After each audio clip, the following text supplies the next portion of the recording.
What's up, everybody? We are going to be making some tools today. This piece of round stock right here is going to be turned into a Willys L-134 valve guide installation tool. So I don't know if people really make them and sell them anymore, but we're going to make one for a friend to use and then sell them if it works well. So I'm going to be using my old Atlas lathe here to do it. This was my granddad's. He passed it on to me and taught me a lot about how to use it. And so we're just going to kind of document the process. It's a pretty simple part, but we'll take you along for the ride. Stay tuned. So the first thing we did was to face off the end of it, and we used a center drill to get a center hole, and then we're going to use a live center to hold that in place. We'll put the center in, and it's going to take me a while. This is a small machine, so I can only take tiny bites, but it gets the job done. So we're going to set up and turn down that first shoulder.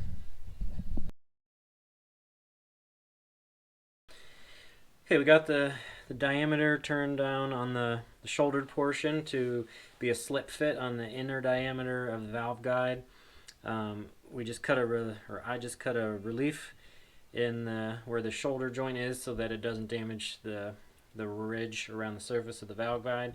Now we're just going to face off that shoulder so it's nice and flat, and then put a chamfer edge on that and a couple other little marks, and we're done. It's a pretty easy part. There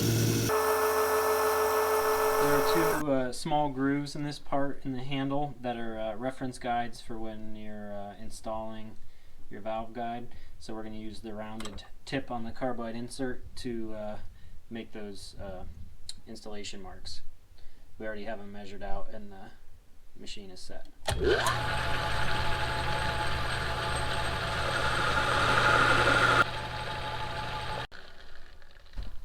So that's pretty much it for the handle part. We faced off the other end and put a little chamfer on it, and that part is done. For the final step, we're going to add a nice little touch. I'm going to mill a flat on this so that we can stamp it with either Willys or L-134 or your initials or whatever. So this is kind of a prototype, so we'll just see how this goes. The part is all done. We got our pocket milled. Now we're just going to use some letter stamps and put a little label on our tool. Here is the finished product. So I just put a L-134 on there. I'm not the best stamper, but I'll let you just know what engine it's for.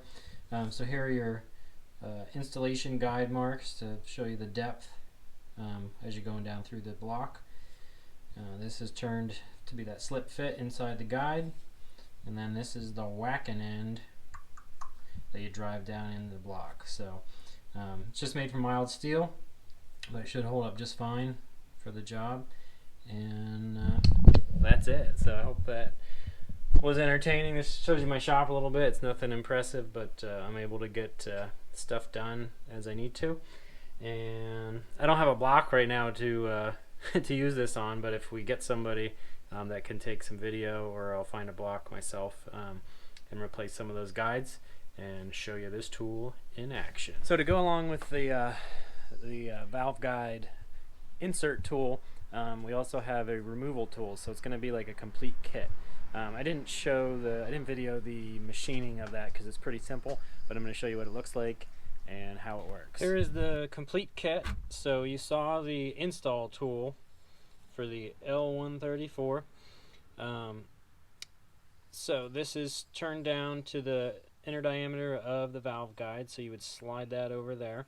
So you guys already saw that. This is the valve guide removal tool. So you can see it says up, so that faces up obviously.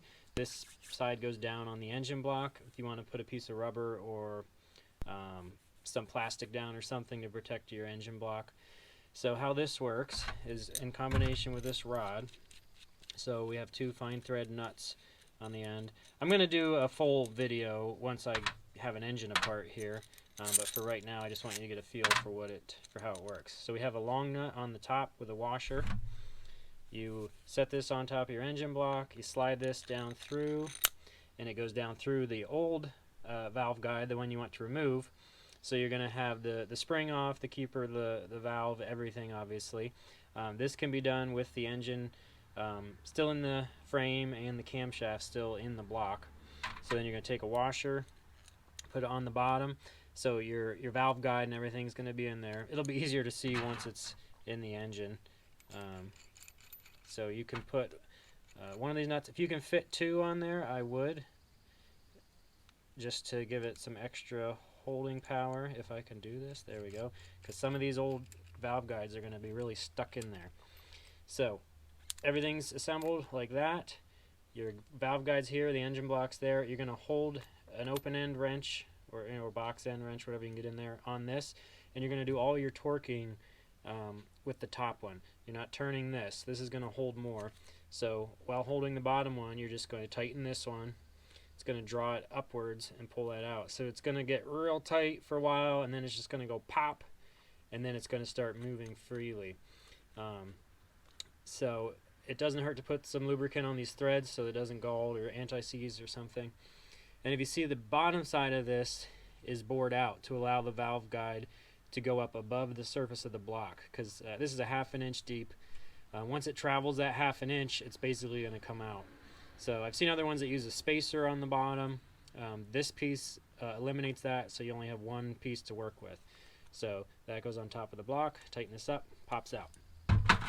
Then when you're ready to put the new one in, like we said earlier, you simply slide it over this, get it started down in the engine block, and then you're going to use your trusty whacking device and drive it down in. I would recommend using a brass hammer to protect the end of this so that over time it doesn't wear too much. I mean, this is just solid steel, but still, brass hammer is always good. Also, if you slip and hit something else, you're not going to ding up your block too bad. We have some measurements on here. So we have a 1 inch measurement.